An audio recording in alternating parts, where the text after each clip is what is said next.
Welcome, everyone. I'll wait a couple more minutes because I see quite a few people are still joining us. So I'm going to hang on just for a minute before we get started.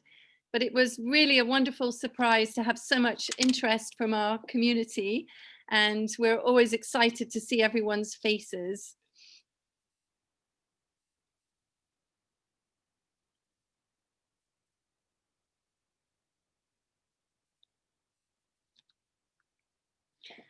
Okay, so we'll get started and we'll welcome people along the way. But I am really pleased to welcome everyone this evening to talk about something other than COVID. We're joined this evening by the many friends and family of ASP spread across the globe. We have alumni from the States, from Canada, from the UK and France, members of our faculty and staff, some of our students who you'll meet properly later. I'm also really pleased to welcome our fearless board chair, Yvonne Lalonde, who's joining us, and her fellow trustees, Peter Barnett, Jude Smith, Priya Coates, Catherine Amer, and Kelly Meek.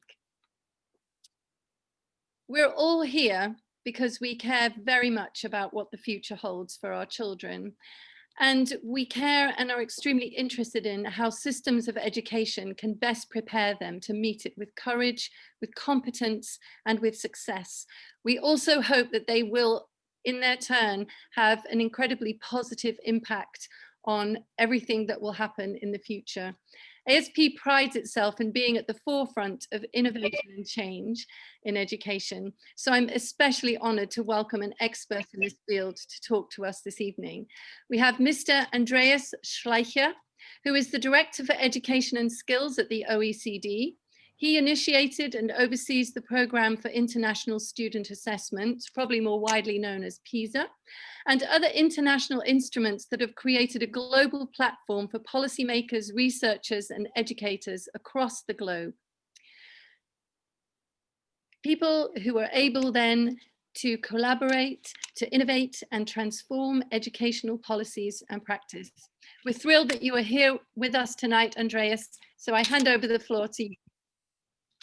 Thanks so much, Jane, and thanks so much for the invitation. It's a real pleasure to join you this evening. Obviously, you know, these are difficult times for education. I think nobody can deny this. You know, you said we were not going to talk about COVID, but this pandemic has clearly transformed our education systems. Now you have 1.5 billion students being locked out of their schools during some time and leaving a deep impression on them. On the one hand, you know, children are probably the least vulnerable to this virus, but there's no group that has been more affected by the public policy responses to this virus than children. And I think we are going to see the effects of this only in the years to come. It's been a lot of effort on remote learning, a lot of innovation, a lot of technological innovation, a lot of social innovation, but it hasn't successfully replaced the relational aspect of education. I think one of the things that we all learned during this crisis is that learning is not a transactional phenomenon. It's always a social, relational phenomenon. And, you know, the one thing probably students are going to remember 10 years from now from this crisis is the teachers who looked out for them. You were there when they needed their help, who understood how they were learning differently and who supported them in their own ways of learning. So that relational aspect, I think, has become very important. Teachers too face the steep learning curve, absolutely, you know, across the world. I think that's been a big challenge and so on. And of course, you know, the learning losses that we have seen that are going to leave a long trail in our future economic well-being. And, you know, when you sum this up, you know, people who've learned less are going to be less productive workers. They contribute less to our economies. And if you sum those costs up, you talk, you know, in a country like the United States about $14 trillion, the drag just by the learning losses. In a country like France, it's still over 2 trillion US dollars. This is a heavy price that we are paying for the time that students have lost. And making up for this is easier said than done. You know, I think everybody says, well, you know, students are going to catch up. I think we need to see that. But, you know, what we've also learned is that the future is always going to surprise us. Some of the things are quite predictable. Now we know demographics, aging populations, climate change. We can pretty well foresee how this is going to affect the planet, people. But then there are other things like pandemics where, they're very hard to predict. And that means education needs to become much more resilient, much more agile.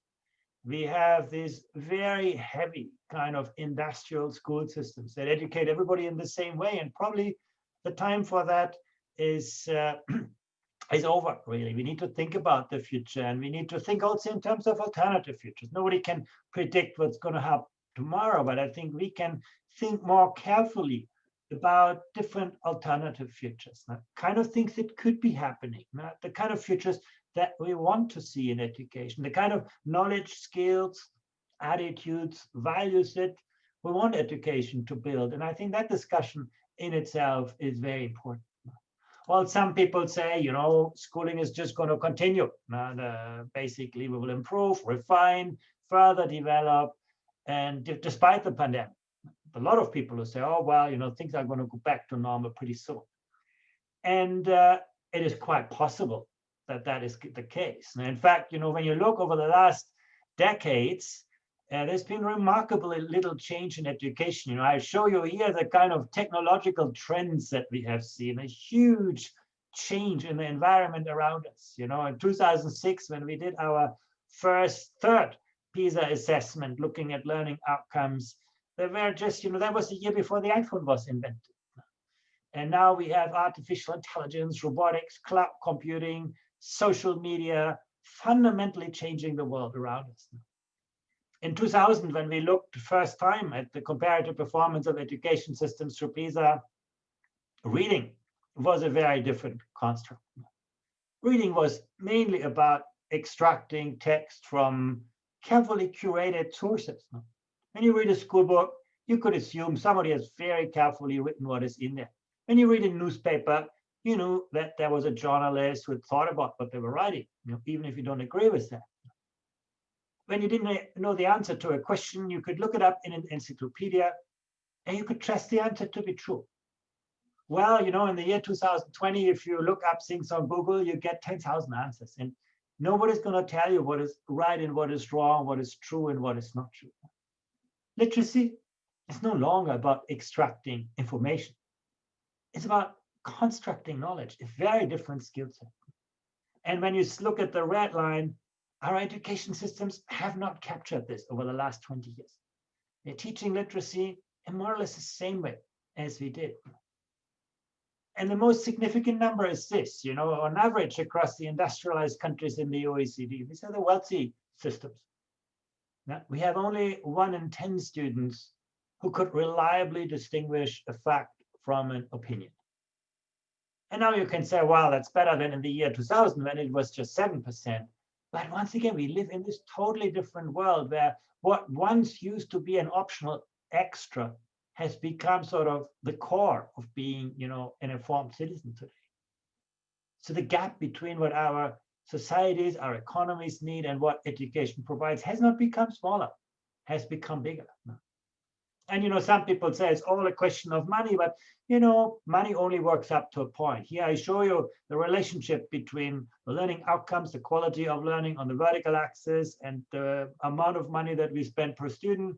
And you can see, well, most countries follow a trend, but once you get beyond the middle, adding more money is not going to be a big bet to make things better. It's how you invest your money. That's going to be a big question. The same is true for learning outcomes. This is where things get really interesting. Now you can say, well, when you have more time to learn, you'll be better. And you can see here, there are huge differences in the volume of learning time. You can go to the United Arab Emirates, and you can see students learn close to 60 hours per week. In blue, you see what's in school, and yellow, what they do in private tutoring and homework outside school. Imagine that, 60 hours per week. And then you go on the left side, you can see Finland, where it's just, a little more than half of that. Huge differences in the volume of learning time. But, when you look at productivity, you can see in Finland, students learn a lot in very little time. Whereas in the United Arab Emirates, they spend a lot of time and learn very little. So It's not the volume of learning time. It's how we spend that valuable resource of student learning time.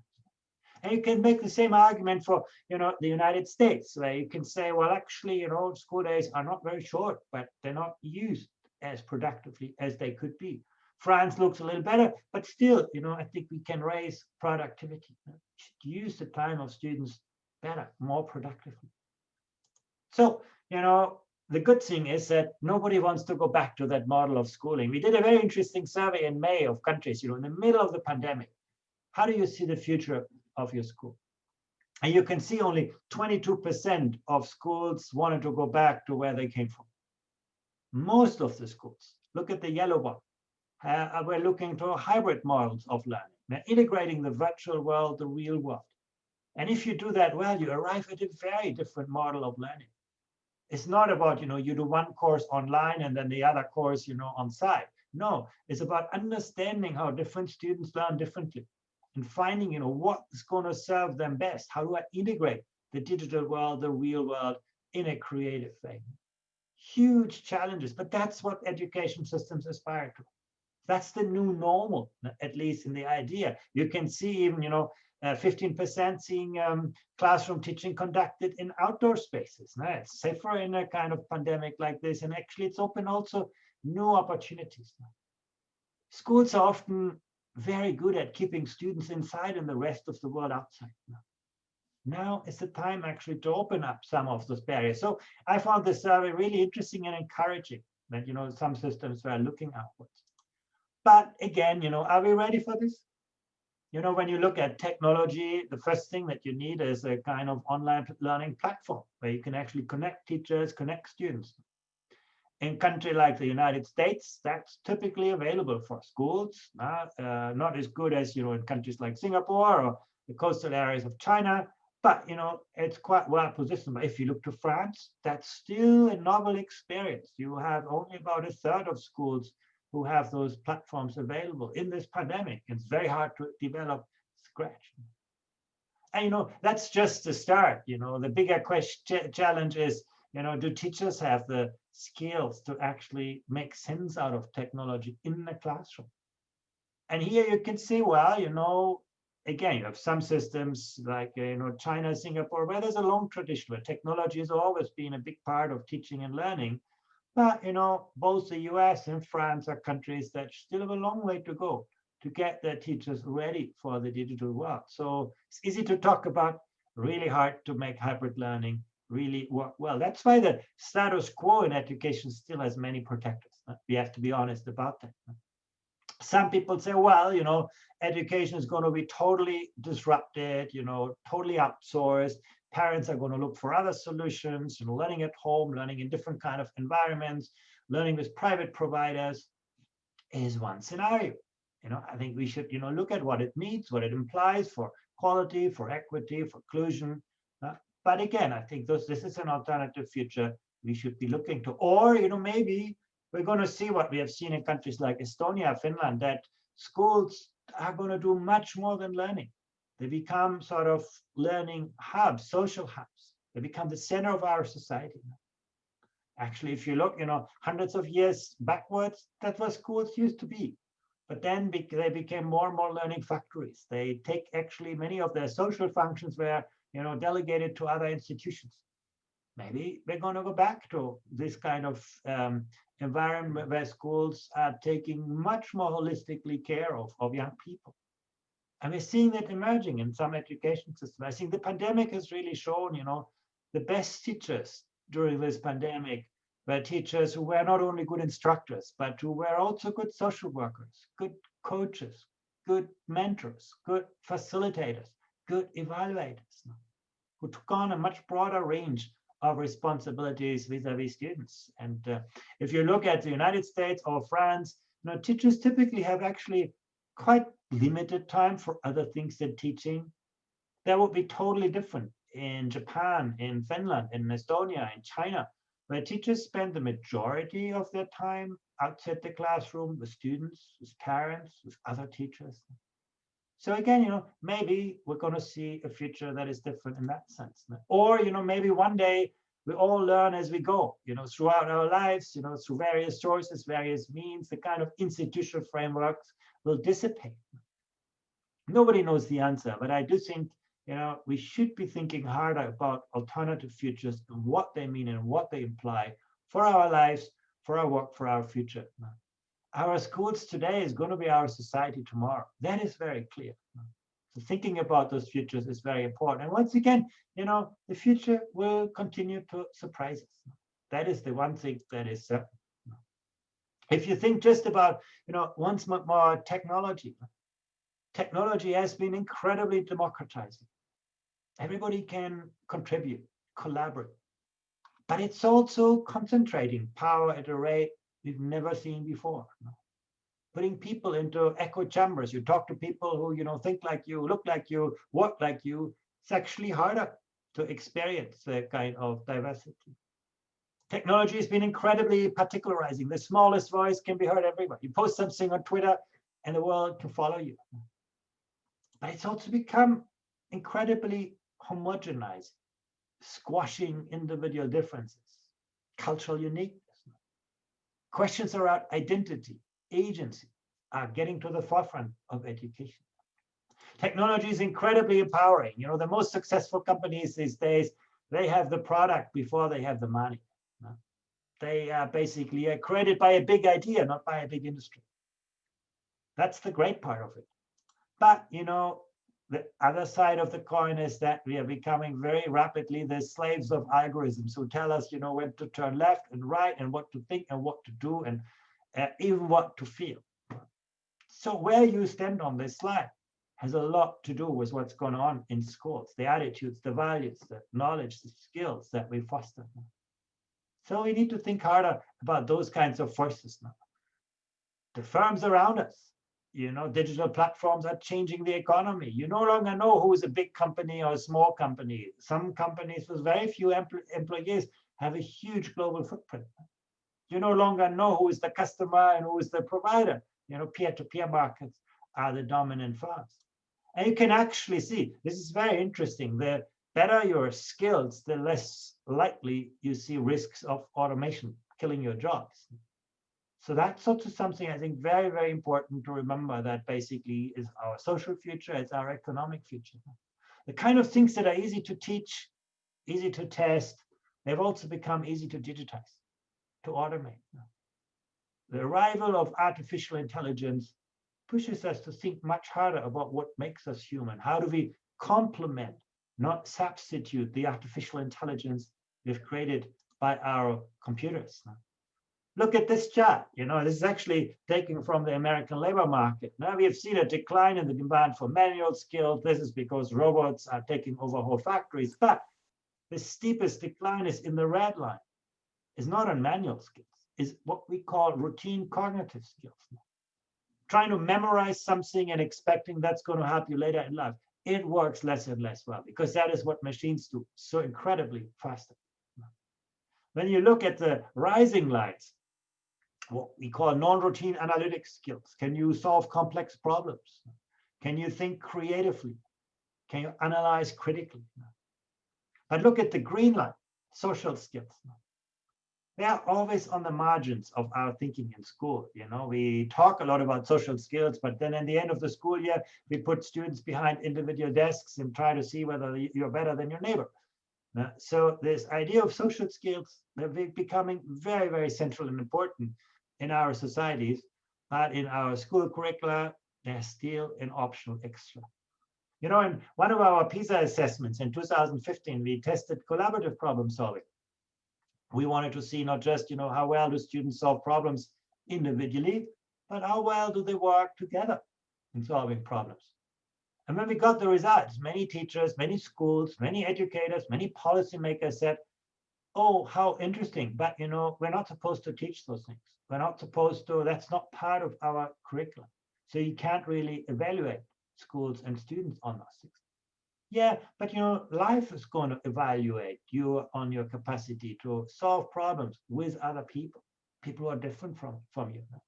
So, I think the world is changing. Education needs to really, really evolve. Some people have called this a race between education and technology. Before the first industrial revolution, neither technology nor education made a big difference for the lives of most people. But then came the first industrial revolution, moving technology ahead of people and causing huge amount of social pain. People were badly left behind. They're not prepared for the industrial society. But, that was the moment when we created universal public schooling in many countries, moving people ahead of technology, and it worked really well, making people compliant with the ideas, of the industrial society, created huge benefit. But if we're honest, we haven't really changed the model since those times. And now we see the digital revolution doing exactly the same thing, moving technology ahead of the skills of people. And, once again, they're seeing some young people, France is a great example, graduating from university and having difficulty finding a good job.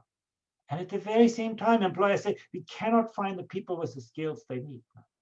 So again, how do we move the people again ahead of the technologies of our times? That's the real question that we need to actually address. Knowledge is expanding exponentially. Every day there's something new that you could teach, that you could learn. And it always comes with people. Now, that's something that is often forgotten, that again, learning is not a transactional phenomenon. It's always a social, always a relational phenomenon. When you think back to your years in primary school, the subject where you studied hardest, which you like most, probably less to do with the nature of the subject and more to do with the teacher who taught you. That's, I think, the social, the relational nature of this. You need to keep that in mind. We learn from and with people. That's why MOOCs have been very successful, really. Well, and then, the world of the curriculum is just such a tiny box compared to this. And we're trying to squeeze everything into this little box. But as soon as the rich features of our life arrive in the school, they often become very shallow shadows of themselves. When we survey fourth graders on science, they all love science. Science is about, observing nature. It's about experimenting. It's about, trying to understand cause and effect, and lots of really interesting things. Every child loves science. When you ask them again at age 15, many students have turned away from it. Science has become sort of a boring world of formulas and equations. That actually is quite little to do with the nature of scientific inquiry. But, we put more and more and more and more and more things into this little box. And we forget, what makes us different from the technologies of our times. The realm of human knowledge, ethics and judgment, artificial intelligence is great, but it's all a great amplifier and accelerator. It amplifies good ideas and good practice in the same way it amplifies bad ideas and bad practice. Your capacity to see that difference, to make that judgment, is so critical. Political and civic life, creativity, aesthetics, design, and those are aspects that we need to put more at the heart of education. Now, at the OECD, we have thought a lot about this, and what we put at the center of education is what we call student agency.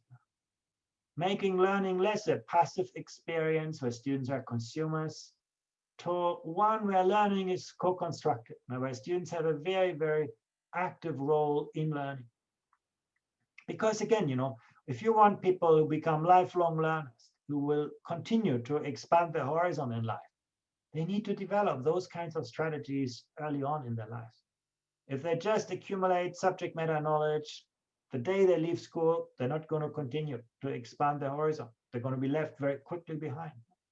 This idea of student agency is really, really central to the future of education. We talk about a compass. School is no longer just about teaching people something. It's really about giving them a reliable compass and the tools to navigate with confidence through the world that is going to be more and more complicated, more and more volatile, more and more ambiguous. Of course, knowledge will always be important, but we are seeing a big shift from content knowledge at the surface and deep understanding. Success is no longer just about, what you know in physics and chemistry. Success is about, can you think like a scientist? Can you design an experiment? Can you distinguish questions that are scientifically investigable from those that are not? Can you think like an historian? History is not about names and places. It's about, understanding how the narrative of a society has emerged, how it developed, how it advanced, sometimes how it unravels when the context changes. Can you think like a philosopher? Can you think like a mathematician? In school, we all learn how to calculate an exponential function. Well, that's interesting. But do you really understand the idea, the nature of an exponential function?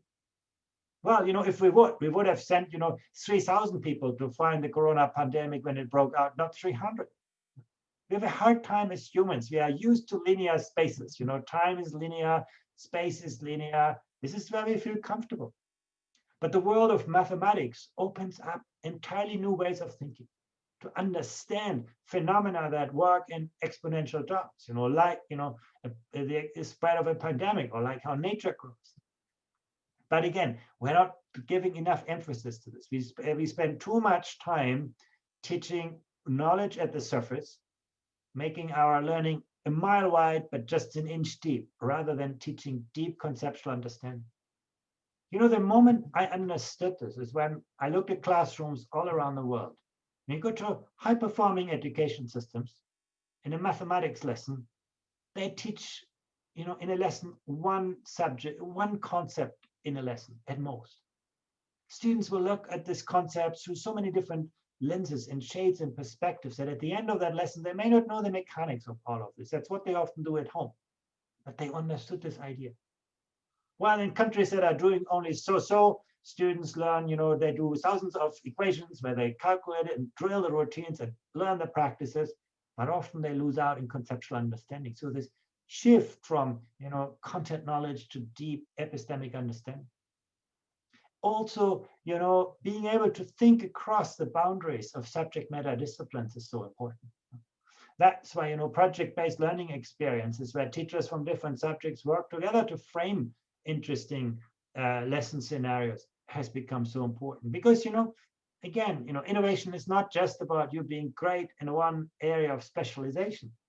Innovation today is often about you being able to connect the dot where the next innovation is going to come from. I talked a lot about knowledge, but knowledge is just the start.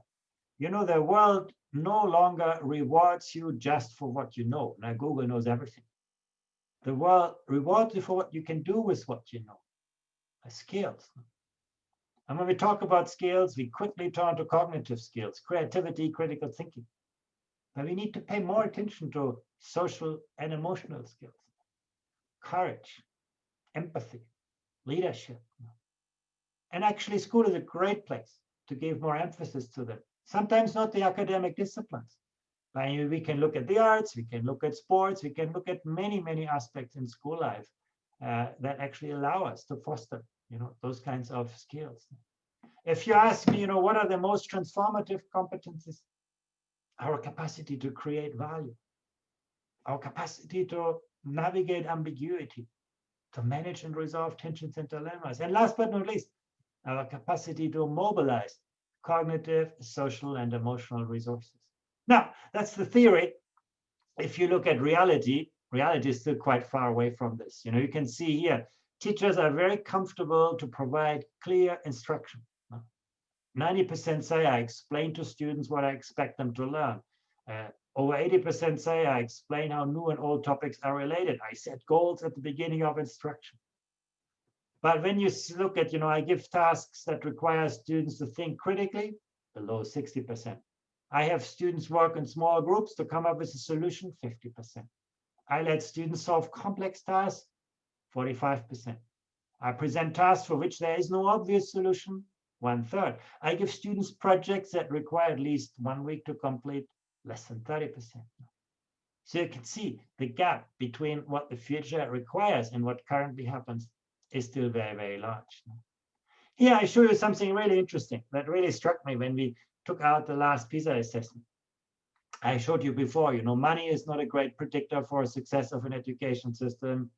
Learning time, so-so, not a great predictor, but growth mindset is. Look at Estonia, now #1 in the OECD on PISA, #1 in the growth mindset. Students see themselves as actors. Learning is something that depends on me and the teacher who support me.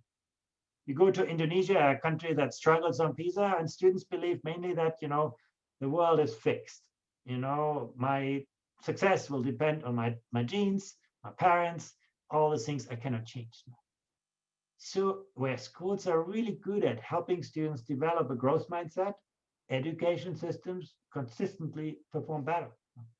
And it's not just about performance. In PISA, you can see where students had a growth mindset, they were more likely to be motivated to master difficult tasks. They had a greater sense of self-efficacy. They were less afraid of failure. They had more ambitious learning goals, and they saw greater value in schools. All things that are really, really important. And you can even, look beyond all of this towards broader life outcomes. We looked at whether students see school as a place that creates meaning for them, where they feel they belong. And you can see neither France or the United States are doing very well on that. That's something, again, if we want, to create an environment in which students feel ownership, they develop agency, probably we need to pay attention to those kinds of aspects. Finding meaning in life. That's also something, most education systems could do more to help students school to become a place that is not an abstract world where they study for an exam, but something that they can relate to in their lives. Probably in this pandemic, that was, in essential conditions. The only way you reach students at home and for learning is when actually they could see the sense in what they were doing. Students who were satisfied with their life. In some countries, most students are happy with their lives. In other countries, it's only sort of a decent share of them. You can say, well, that's not about schooling, that's about parents, friends, and so on. Yeah, in part, but school plays actually a quite big role. You can see that in our data.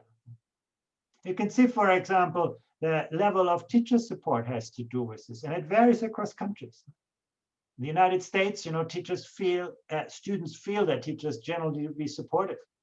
If you look to a country like France, not really. No.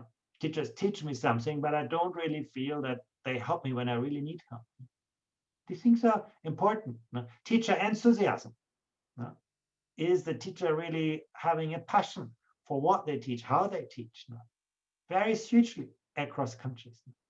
Now you can say, well, the most important thing is that students learn and that teachers know their subject. So teacher enthusiasm is nice to have. But actually, look at this. Where teachers were more enthusiastic, you could see that learning outcomes were consistently better. So actually, again, this relational aspect is more important than you might think. As a great teacher, of course, you need to know your subject. You also need to know how different students learn that subject differently. But as you can see here, you also need to know your students and you need to be able to inspire them. So, and again, also you can see enjoyment of reading. If you want your students to not only do this, but also enjoy it, teacher enthusiasm comes out first. Also many kind of teacher behaviors, whether teachers gave feedback, whether they adapted instruction, all of those things actually mattered, not just for academic outcomes, but also whether students developed a passion for their subject. I know now you're going to tell me, well, that's probably just a reflection of their competence. But even when you adjust for that, even if you sort of take the competency factor out, you get almost the same results. So what teachers do, who the teachers are, has a big impact on many, many aspects of life. You can even see, where teachers were not meeting individual student needs, results were worse. Where teachers were not present, obviously results were worse. Where staff were resisting change in the school system, results were worse. Where teachers were not being well prepared for classes. But look at this. Where teachers were just very rigid in their approaches, you could see actually learning outcomes rapidly deteriorate. So once again, those things are ones that we need to take to heart when we think about the future of learning. And I just talked about life satisfaction, where students happy with their lives. And yeah, you can make the argument school is not only responsible to that. But actually, school plays a big role in this. You can see, for example, the disciplinary climate in the classroom has a lot to do with this. The absence of bullying, the sense of belonging. Remember how countries vary on this? One of the biggest drivers of whether students are happy with their lives. For 15-year-olds, school is a hugely important place, not just for academic learning, but to find meaning, to find identity, to find, a sense, a place where they belong. Teacher support, teacher feedback, a collaborative kind of learning climate. So all of those factors really vary. And we could change them. You can see here, for example, on the left side, you have some countries like the Netherlands, like Denmark, like Japan, like Germany, where you have a very strong sense of collaboration, cooperation in the classroom settings. On the right side, you have countries like the United States, like Malta, like Brazil, like the United Kingdom, where learning is structured much more competitively. And as you could see, has an impact on outcomes, has a very much an impact on the way in which students are happy with their lives. Well, I could go on and on. I mean, you can basically see what the features are that we need to develop in our education systems to advance to the 21st century. Now, once again, life around us, the society, our economies are changing at a breathtaking speed. We need to accelerate, not only how we work in education, but also to think harder about what young people will need to be learned to be prepared for their future rather than our past. And with this, I will stop. Thank you very much.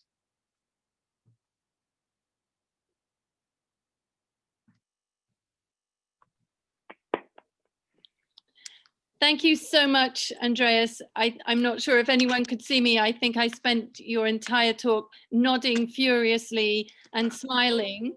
And it's fascinating to me. I think one of the common things that's said about schools that if someone was to fall asleep in the 1900s and woke up today, they wouldn't recognize any part of anything except if they went to school. In most cases, they would see a very familiar setting. And it's interesting when the way you speak makes it seem so obvious and so clear of what our students really need and what sounds wonderful and enriching and fulfilling. Our school systems still don't quite set themselves up in order to be able to do that. One thing I've always found interesting is if we actually speak to our young people and talk to them about how they see their education and what they need. And without the enormous amount of research and evidence that Andreas provides, they have pretty much come up with the same conclusions. When we recently had discussions with students about our strategic plan, one of the biggest comments to us was, we want to do things that feel real, that feel that they would matter outside these walls. This is what we want to be spending our time doing. But I won't go on. There's so much that I would love to say. I find it incredibly inspiring and motivating to hear the justification for the work that we would like to do at ASP. But more importantly, I would love for you to hear some initial comments from one or two of the students that I'm talking about, to share maybe an initial reaction to some of the things that Andreas has said. So I'm going to ask firstly, Amélie de Rouaille, if you would like to share some comments. Yes, thank you so much. No, I just wanted to reiterate the importance, speaking on behalf of as a student, to learn and understand how to react and respond to different challenges, we're going to face in life. And you were talking about how the future is incredibly unpredictable. Hence, it really is crucial to learn how to adjust and react to these changes. And I cannot emphasize enough that as a student, we need to learn how to think and not just be told by teachers, what to think. And then simply be assessed on how well we remember word for word definitions.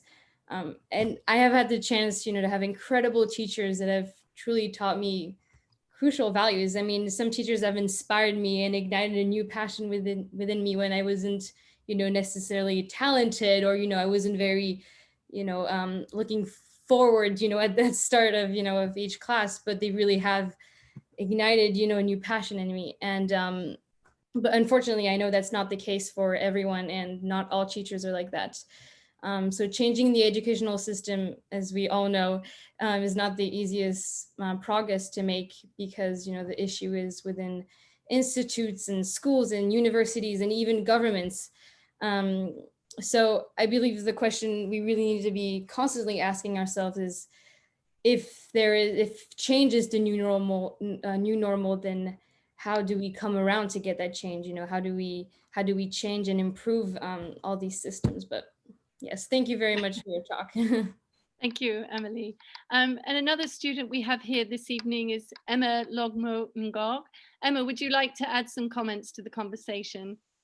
Yeah, first of all, like Emily said, thank you so much. I remember when I was in the 8th grade, I actually had to do a project on an issue that we thought Congress should address in the United States. And I actually talked about education and reform. So it's really nice to be able to talk to you about that. I was just wondering though, how, like Emily, like how would you envision seeing change? Because I was thinking, like, I loved what you said about how students need to be taught to really think for themselves, like Emily said. But however, especially now that I'm doing college applications, that's not necessarily what all universities are looking for. So how could we be able to implement these changes, but still be eligible to be great college students when that's not necessarily what colleges seem to be looking for? So I think that's I think she agrees with me. Yeah. But thank you again. Thank you. It's really been an honor. Thank you. Andreas, would you like to respond to Emma's question? Yeah, I think the colleges actually are changing. We can see actually certainly employers are changing. And some people who go to colleges that only value very narrow kind of academic learning, graduates having a harder and harder time to find a good job afterwards. I do think the world is changing and employers are looking for a broader skill set. And we see actually many colleges having second thoughts. And so I wouldn't worry too much about this. I think that part is universities that, are not going to change the admission criteria will become dinosaurs. Nobody's going to look at them other than in a museum. And I would be confident. I don't think I would be too distracted by this. If you actually, as Emily said, if you learn to think for yourselves and work with others, I think that's the other component that is equally important. You'll be fine. I think the college admission is, I know the barrier it presents for many young people, but I do believe that colleges are rapidly changing their views on this. And in fact, we are at the OECD in discussions with many universities around the world on this topic.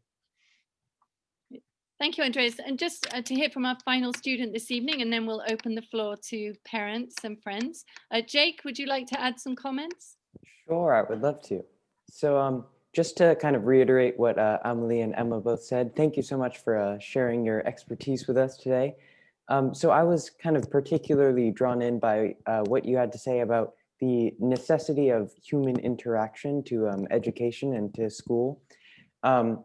Kind of towards the beginning of your talk. And so I noticed this was a pretty common trend among like my peers and my friends. I talked to a lot of the students at my school about their thoughts on the differences between in-person learning or distance learning. And a lot of them had very similar things to say in that although they definitely didn't necessarily enjoy distance learning, they didn't necessarily want to go back to the exact same system that we had before. And additionally, later on in your talk, you kind of mentioned how when given the opportunity to learn collaboratively, a lot of students perform better with their peers than just on their own. And so with these two things in mind, it's obviously very important, as you said, to kind of take into account the different ways in which individual students learn best.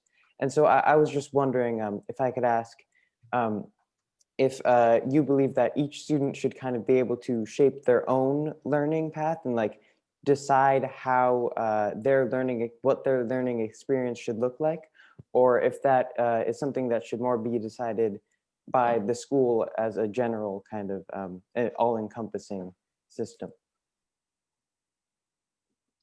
Yeah, I think people learn differently and often differently at different stages of their life, and a good education system responds to that. And by offering alternative ways. But what is also important for teachers and schools to help students understand how they learn. We take this for granted, but actually the metacognitive skills are often very limited. We learn to learn in one specific way, and we often don't think very much about, what learning is. And I think that's what teachers can really do. A teacher can help you to understand how you learn and how you learn best. And then you can use technology actually to, extend that. Generally, I would say, for knowledge transmission, probably technology will be better than what teachers do. No, I think it's hard as a teacher to compete. Why would you listen to the results of an experiment when you can actually do that experiment in a virtual laboratory? So I think on that part, I think technology will do a lot. But when it comes to actually those human skills, technology does very little. And actually, there's very interesting research out there where there is an experiment with small children, actually American children at the age of 5 in preschool. They have taught them, there's a Chinese teacher teaching these kids Chinese. And, after 3-4 months, the kids are starting to speak Chinese. As you know, children learn languages very quickly. And then they replicate that same lesson, the same kind of program with the same teacher in a high-tech digital environment, multiple cameras, multiple screens, and the children watch this very, very interestedly, but the learning gains are 0. And that actually shows that the kind of personal relationship, the teacher to be a mentor, to be a coach, to be a good facilitator, that's a very, very hard task that you cannot replace through technology, at least not with the technology that we know today. We overestimate the power of technology to actually facilitate learning. Well, that's fascinating to hear. So now I would love to open the floor to parents and visitors. If you would like to put your question in the chat, just to make sure that we can organize ourselves, because we're still a big group, which is wonderful. So if you have a question for Andreas, or if you have a question for one of our students, please feel welcome to write it in the chat, and then we'll put it to the floor.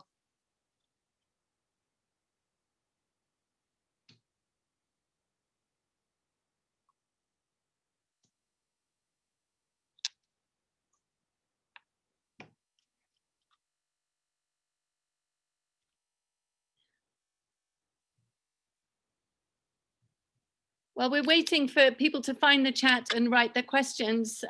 James, the student Sven has a question. He Oh, says. great, great. Sorry. Hello. Hi, would you like to just ask your question, because I can't see the chat? Yeah, sure. I didn't plan anything, so I'm kind of spontaneous. But I was hearing, and when Mr. Schleicher said it, I had a question. You said how important it is for a teacher to be so enthusiastic. Like Miss Baird is a really good example. I saw it. But how could you teach someone to be this enthusiastic? Because for some teachers, it's really hard if they don't teach the subject for normally, like a substitute teacher or someone who's not really so happy to teach a class. How do you teach someone or a teacher to be so enthusiastic? Well, again, I think the most important thing is for the teacher to be aware what influence their behavior has on students beyond what they say. A lot for a teacher has to do with who you are, not what you just say. And I think if teachers are aware, you can see actually they will develop that passion and often that enthusiasm. You can actually change those things. And but again, I think often we treat education very much as a transactional experience where enthusiasm doesn't really come in. And I think if we change that attitude, we can change actually behavior very quickly. I don't think actually it has so much to do with the teacher's, deep subject matter knowledge. It is more to do with, do you have a passion for the ideas that are behind what you teach? And so I think actually something that you can teach, that you can learn, and that you can actually change when you are aware of this. The reason I'm saying this, we did a very interesting video study where we showed teachers what influence passion had. And actually, teachers did change a lot of their approaches and ideas afterwards. So I think actually it's often a matter, I must actually say the last 10, 15 years have not been so great for education, because there's been a trend towards what I would call increasing, commodification of education. Students were degraded to consumers, teachers became service providers, parents become clients. And I think that has created a distance between learners, parents, and teachers that actually works against that kind of passion and interest. And I think, again, the future is about making education more of a whole of society project. I think in this pandemic, you have seen, if you didn't get parents really involved in this, schools could do very much. And I think we should take that more as a part of the normal now. Here, I can see a question, I think that's it's very relevant, is about, how do we adapt our assessment methods to capture a broader range of knowledge skills? I think you have a very good point here. I think mostly our metrics are holding, back what is being taught and learned. If you tell a teacher, put a great emphasis on social emotional skills, but then at the end of the year, we are not going to look at that. We only look at academic skills. Then, you give teachers multiple or conflicting kind of messages. And I'm actually quite optimistic. I think we have now very, very good instruments to do that. And, the PISA is a good example where we test things like collaborative problem solving skills, social skills, where we test things, like creative thinking skills. It is possible. I think we just have to get used that assessment is not about multiple choice tests. So Andreas, there's a great question here, whether you have any analysis or any comment on the outcomes of education with the competitive versus cooperative learning environment. Yeah, that's actually a very interesting point. When it came to academic learning, we didn't see so much of a difference. But when it came to the social emotional attachment of students to schools and those outcomes, we saw a huge difference. Basically, cooperative learning styles led to much higher levels of life satisfaction, of sense of belonging, and cooperative attitudes than competitive learning styles. So we shouldn't probably put them on a cooperation and competition at opposing ends of a spectrum. There can be great synergies between both, but we should be aware what the consequences are. And you see, there's a very interesting result from this when we tested this collaborative problem solving. Chinese and Japanese kids came out very, very well on individual problem solving skills. Now that's what those kids do learn, and they can do well and come out well on this test.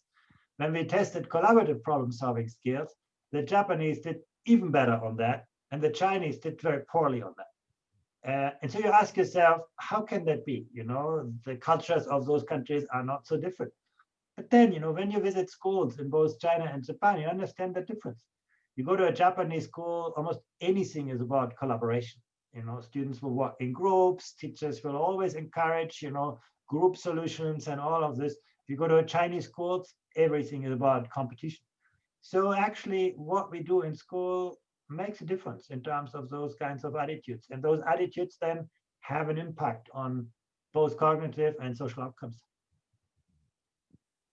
We have a different question here. Do you think everyone should go to college? And what do you think of national service as a prerequisite to college? Yeah, I actually think there are many countries where there are many routes to learning. I would say everybody should continue learning throughout their life. I think if you don't do that, you're going to be left very badly behind. But college is just one avenue, and actually, unfortunately, in some countries, it's the only route for learning. But there are many countries where there are many alternatives. Now, my own country, Germany, the majority of young people after school, even though university is free, they even pay your living expense if you go to university, still the majority of people choose a kind of more work-based approach to learning, simply because it's sometimes more interesting to work with real people on real problems. So I think having multiple ways and work-based learning there is also a place of learning. You really continue to study and have a great career after this. So I think we should just, college should not have a monopoly over learning throughout life, but learning throughout life is something that, is I think our future. And the faster the world changes, the more important it is, can you remain, ahead of the times. Absolutely. Another question here. Do you have an opinion about the different educational systems and approaches to education? For example, the IB program, which seeks to teach deeper learning skills. Have you seen through your research any programs that you feel really do answer this challenge? Yeah, absolutely. I think the IB program is a great example. I really value that. I think they have probably more on the, still on the traditional part of the spectrum. I wouldn't call them sort of the most innovative approaches to education, but I think their holistic approach to learning, their focus on conceptual understanding rather than just routine skills, I think is very timely. But you find many, many good examples around the world. Some countries as a whole are doing very similar things. Estonia, Finland in Northern Europe are very, very interesting example. The province of Ontario in Canada. I think some of the systems in Asia, I think we find a lot of really good and forward-looking examples in schools. What is often missing is the capacity to link and integrate them. If you have teachers who are very innovative, often they work in isolation because we don't have many facilities to actually share and mobilize the knowledge. And the same is for schools.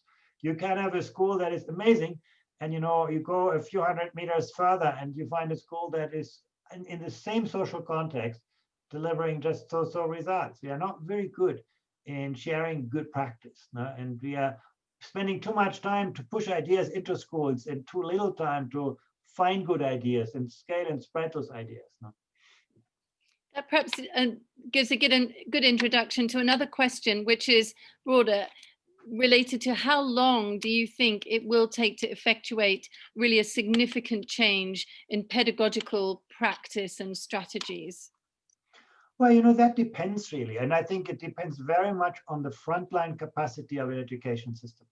If you have the idea, and unfortunately, France is a good example where, the instructional design is a matter of someone in the ministry. You have a few people think about curriculum, and then, it goes through teacher training. You train the teachers, it arrives in the classroom. It is 20 years. Basically, the time from idea to implementation, 20 years. If you have an education system where you put a lot more emphasis on frontline capacity, you can change very rapidly. If you go to the Netherlands, curriculum is a matter of 2-3 years. If you go to the coastal areas of China, within 1-2 years, they change pedagogical paradigms. Why? Because it's the teachers themselves who develop those new practices. They work, in an amazing environment with knowledge sharing kind of facilities, and every day they are researchers. Now they are spending a lot of their time doing research projects and studying learning science. So I think that's determining the speed. What doesn't help is, to push one curriculum after the other into, the education system. That gets you nowhere because the delivery pipeline is far too long. If you want to change, if you want to have an agile, responsive system, you need to have that capacity at the front line. And when you do not involve teachers and school leaders in a design of change, they're not going to help you with implementing change. I mean, that slightly answers another question that's been raised, is looking at that possibility for change. In your opinion, and if you could have a wish, what's the first thing you would do to level the playing field, to have all these different education systems worldwide somehow make that step upwards? Yeah, and on one hand, and that's an area I work with, is at the policy level to facilitate exchange. And we have lots of meetings with education secretaries and ministers. I think that's one thing that is important. But what I feel is even more important is to create more platforms for our teachers to work across borders. I was part of a very interesting experiment in 2012 when the first results from Shanghai in mathematics came out. They did really well on mathematics, particularly on the kind of more complex problem-solving tasks. And the British Minister for Education, Elizabeth Truss, she was a math teacher. She said, I want to see that. So she went there, saw the instructional practice, and she was absolutely fascinated because it was so different from what happened in her own country. So she invited 50 teachers to come to Britain for 6 months. And when those teachers arrived, at first people were very skeptical. They said, these people from the moon, what do they want to do here? They don't understand our system, our culture, or anything.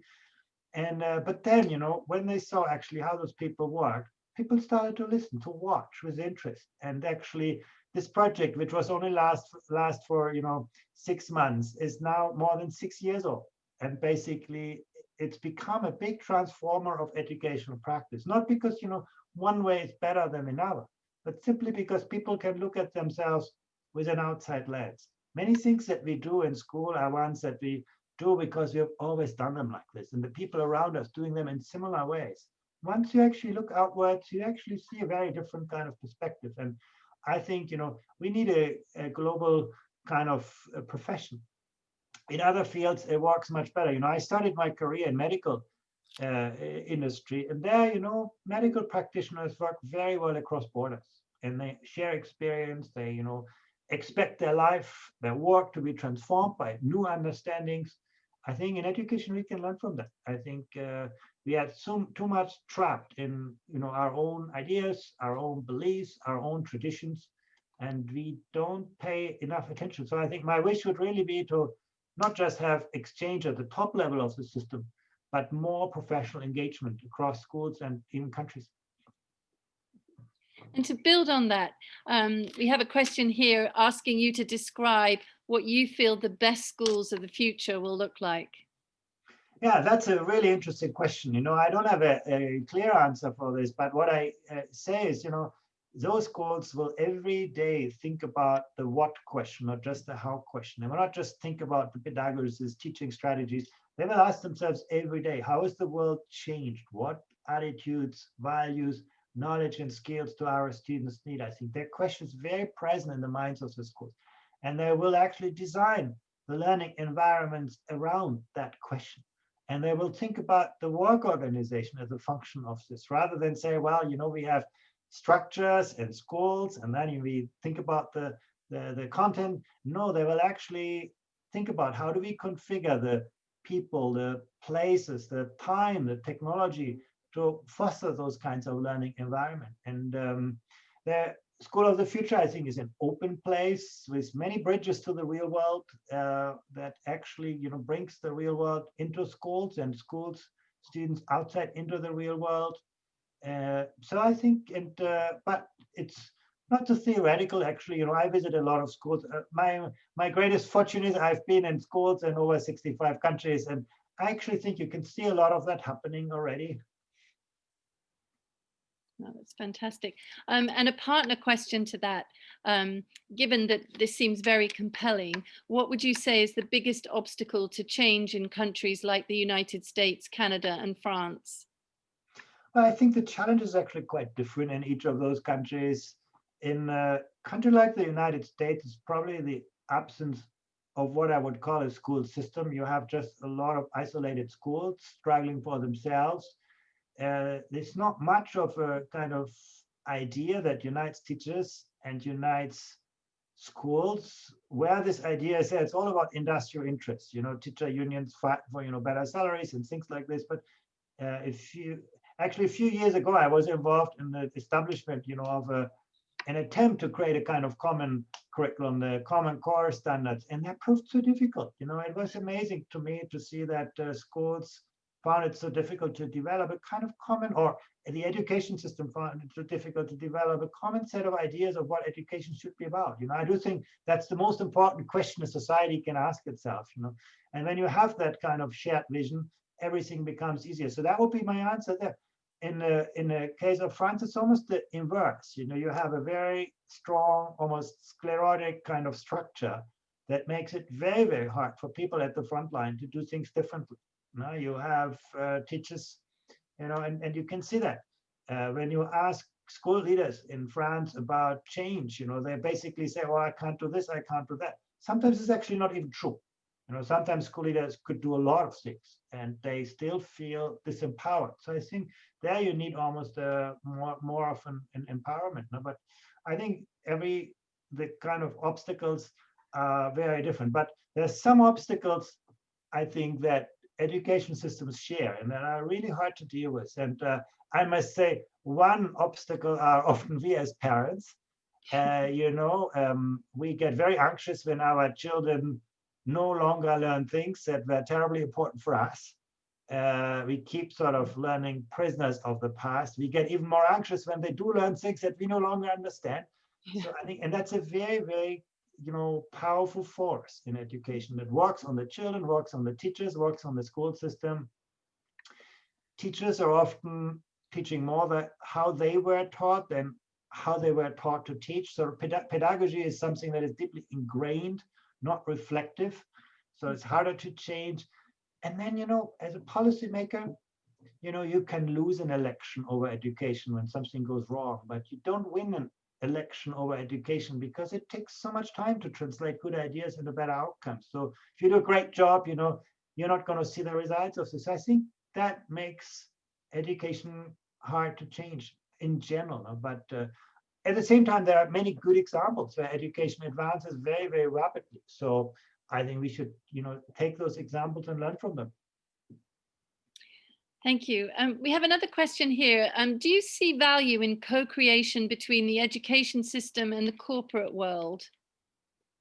Yeah, absolutely. I think we can learn a lot from and with the corporate world. First of all, I see great value in work-based learning experience. Many students who are just not, great at learning abstract knowledge, and they learn the same kind of things in a kind of applied real-world setting. So rather than saying, we have academic and vocational education, which is sort of putting students into bins, I think we should integrate the world of work and the world of learning better, and the corporate world can play a very important role in this, in providing, opportunities for learning. And there are many good examples for this. What I don't think should happen is that, we make the world of work the only determinant of what we teach and learn in school, because, that is, again, means that we educate students for our past, because that's what the world of work reflects today. I think schools need to take a balance too. Yes, you want students to be employable, but you also want students to create tomorrow's job, and that may require different skill sets. So I think I see the corporate environment as a great place to, actually implement learning. But when it comes to questions of curriculum design, I think you need to have multiple voices in that, including students themselves. Actually, I think, we should listen as much to learners of tomorrow than of the companies of today. Thank you. We have another, perhaps a final question. Within the scope of your professional career, what's been your favorite educational experience? Well, actually, I came from a different field. I studied actually physics, and I worked in medical industry. But then I had to do my civil service, and I worked in a school for disadvantaged children.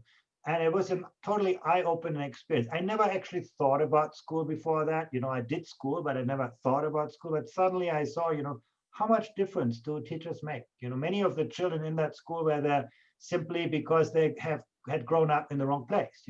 Some of them were actually completely, capable.